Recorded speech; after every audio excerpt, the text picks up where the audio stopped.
I'm transferring units right now. My vehicle's loaded up with gear. Like,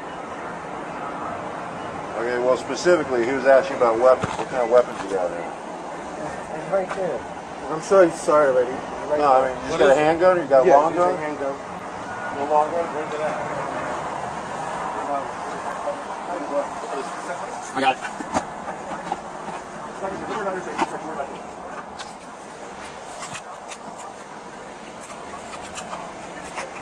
Back, let's go all the way back to square one, okay?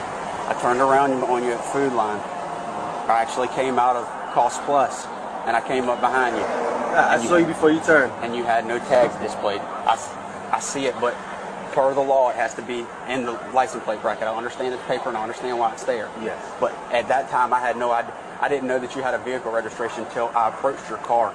And at that point, I was too busy dealing with you to deal with the tag. You want me to wipe your eyes? Okay. So, look, all this was going to be was, hey man, I stopped you. You didn't have a tag. You got your driver's license. I'd have ran you, and you'd have been on your way. Okay? What would have been a 2-minute traffic stop turned into all this.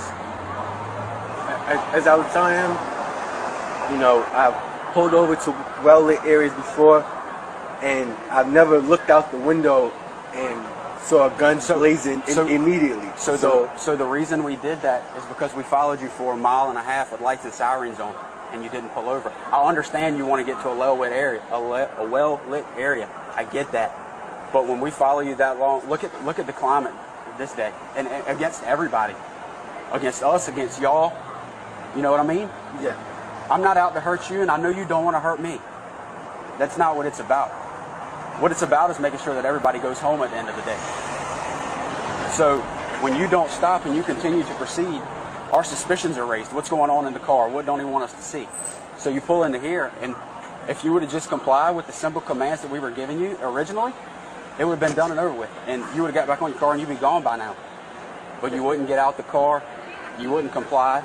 It was just looking out the mirror and seeing your guns out already. That's what I was asking, like, what's going on? I was just... And not to mention you have... Just confused. I know you weren't reaching, but not to mention you had a gun at your right leg. You get our perspective, though, on the safety issue for us as well? You get that? Yeah, I do. I do, and that's why I put my hands out, and I was just asking, what? And when you put your hands out, they were like this outside the window. How do we know nothing's in your hands? And I was telling you, stick your hands out, stick your hands out, stick your hands out. Then I was having you step out. You wouldn't do any of it. You following what I'm saying? Okay?